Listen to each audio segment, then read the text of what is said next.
Hello, I'm Rachel from Douentza Garden in Ireland, and you're very welcome to February in the garden.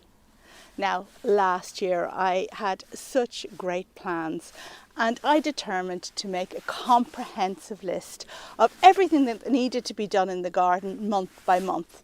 So, for example, I also wanted to log where certain plants were in the garden. So, for example, as part of the February task, I would write down that I needed to prune Hydrangea paniculata, and I would mention that there are 8 Hydrangea paniculata in the garden and just take note of when I pruned each of those. And I don't know, do you ever find that when it's time to prune, you see a hydrangea, you're not quite sure which one it is because maybe it's newly gone down and maybe you prune it wrong, or you don't prune it at all because you think, oh, I'll check that out and I'll come back. So I decided to make this comprehensive list and to write it all in this beautiful book that I bought, which was going to be the Bible of the garden. Now, I did make the list. I input it all to a spreadsheet, but unfortunately, that's exactly where it has remained up until now, because you can see that this beautiful book is completely and utterly empty. And all the lovely pressed dried flowers that I bought to put into the book are still in a box somewhere doing nothing. And speaking of things I didn't get around to doing, the downside of a list like that is that you see what you did by this time last year. So by this time last year, by mid-February, I had done so much, and I have a little list here to share with you.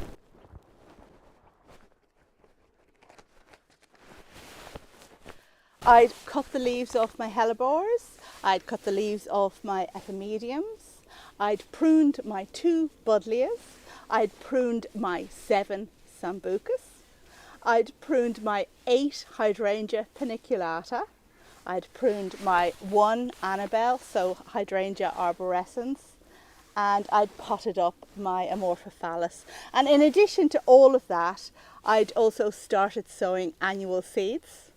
The grass had its first cut. Now, I think actually it was a bit early because some damage was done, but it had its first cut. And I had started the job of cutting back perennials and just weeding the borders. And I did cover this in a video which you should check out if you're wondering what to do now. It's a video called the 11 jobs to do in February, which I'll link to at the end of this video and also in the description down below. So what of these jobs to be done in February have I done this year so far? I've done 1. I have put slow release fertilizer on my Cypripedium hardy orchids, and that's it. And that I only did today. Why, you're asking? What's the excuse for this incredible laziness? And it's all summed up in one word: rain.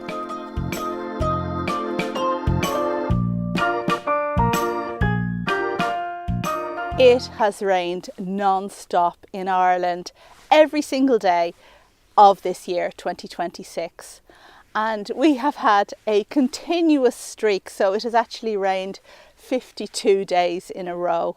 It has been so wet. And the result of that is that the whole garden is just sodden. When you stand on the grass, you sink into it. You don't want to walk on it because you're just going to degrade it and make the grass die.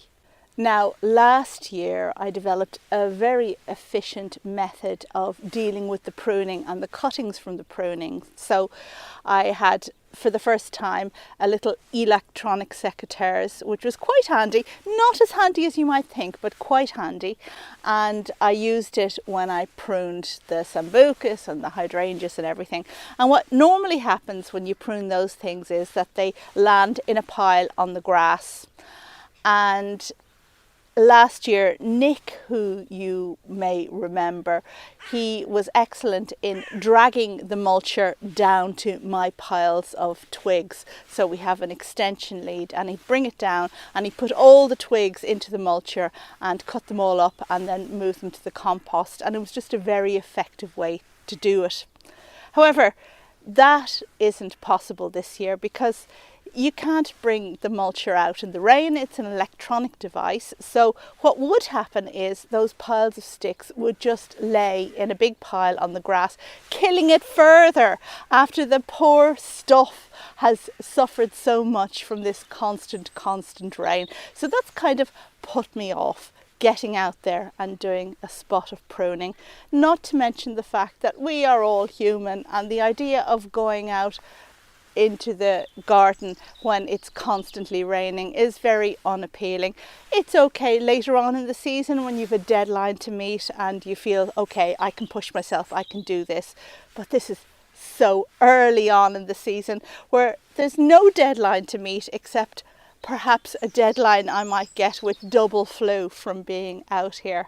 And just incidentally, I've recently gone on to immunosuppressant drugs, so I don't want to be catching a cold for no good reason.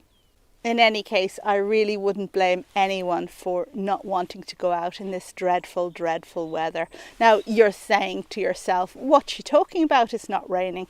And actually, it's not really raining at the moment, which is why I jumped out here to make this video, the first chance in a long time.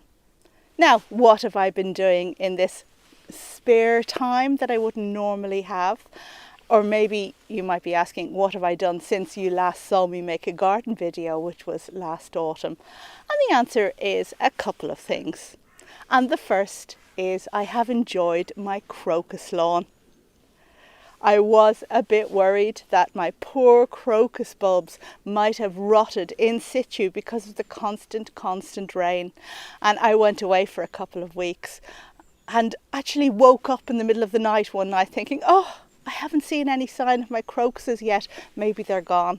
But when I returned from holiday, the sight that greeted me as we pulled into the drive at night time was the headlights of the car illuminated a lovely area of beautiful purple and white crocuses, and that was a wonderful sight. Now, because it's so wet this year, the things that do flower early, they're not doing as well as they should, or they're not looking as well as they should, and I know that there will be losses this year as a result of things rotting in the ground. I'm also delighted to see that my tulips are up. Oh yes, I'm going to have a fantastic pot display of tulips in front of the house this spring. I'm going to do the whole Klaus Dalby thing. And it's going to be an exciting spring because my magnolia tree, black tulip, is going to flower for the very first time. Now you may recall I bought this tree a few years back, and this will be its first flowering, and the selling point for this one is that the flowers are the darkest of any magnolia. Another thing I did was, okay, we're going back now. So last autumn, myself and my husband took down a very large pine tree that was in the garden for a good while. Now, this tree had outgrown its space and was becoming a real pain in terms of constantly dropping needles and shading the garden out. So we took the initiative and managed to get rid of it and chop it up and dispose of it, and that felt really good. Now, it is of course always a pity when you have to get rid of a mature tree, but do you know what? I already have 120 trees in my garden at last count, so I think I am doing my bit for the environment, and I'm not going to beat myself up over one tree that was perhaps mistakenly planted in the first place. Another thing I did a while ago was in the greenhouse. So my grapevine that produced delicious, wonderful fruits for the first time last year, it needed pruning. And in Christmas week, a couple of days before Christmas, I actually got it together, went into the greenhouse and pruned the grapevine. So pleased to have done the only December garden job that is in my list of things to do in December. Actually, that's not altogether true, because in December I also sorted out my seed stash. I don't know about you, but I had a lot of seeds knocking around, many of which were very old. I got them all together, went through everything, discarded all the old ones, logged any of the new ones that hadn't been logged on this database that I keep of all plants and seeds that I own, and then for the remaining ones, put them in my box that goes in the fridge. And that was one job sorted. Of course, for Christmas, I got a couple of house plants, which is lovely. I just love when people give me presents of plants, and that was really wonderful. I went for a week to Madeira Island, saw some amazing plants there. They get away with growing all kinds of subtropical things outdoors, wonderful to see, and did a few botanical hikes.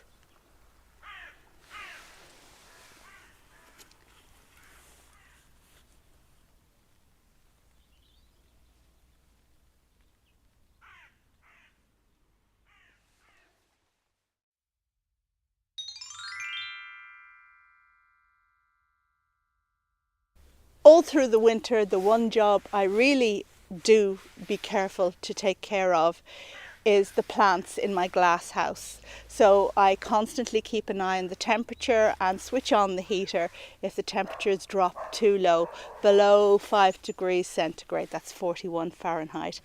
And also remembering to occasionally water the plants there. But of course, when the temperatures are quite low, it's best not to water then, so it's a bit of a juggling act.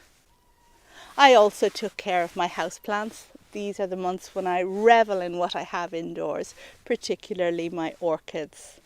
And I treated myself to a new bush, a new Edgeworthia, the yellow variety.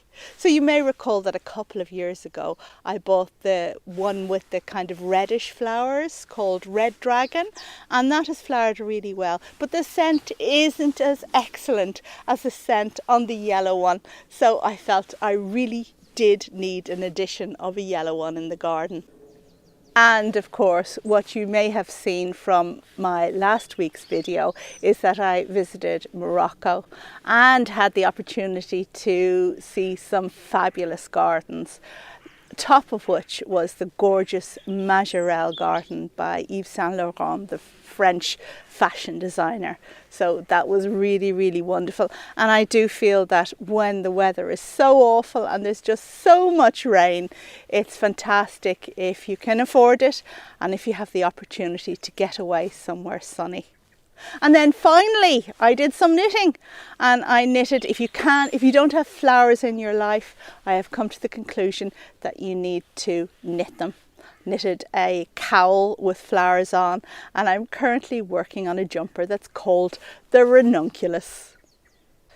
So that's really all I wanted to share with you about what's going on in the garden. We're heading towards the end of February, and when February is through, rain or not, I'm going to have to get out here and do stuff, because March is just the really, really busy time, and I will have some help in March, and I'm just hoping that I can lash through the jobs and get them done with extra energy after all the, I suppose, the resting up I've done over the winter period. I don't know what the weather is like your end. If you're not in Ireland, maybe you've been luckier, maybe you've been worse off, I don't really know. But anyway, maybe you want to let me know down below. And more power to anyone who's been out there already and done all that pruning and all that stuff that we should have done, because it is so much better if you can address a few of the jobs in February rather than leaving everything till March, as I have done this year. Thank you as always for watching, and if you haven't subscribed to the channel and you like this video, then I encourage you to subscribe. Give it a thumbs up down below and maybe a comment, and that would be just wonderful. Thanks as always for watching, and I will see you on the next video. Bye!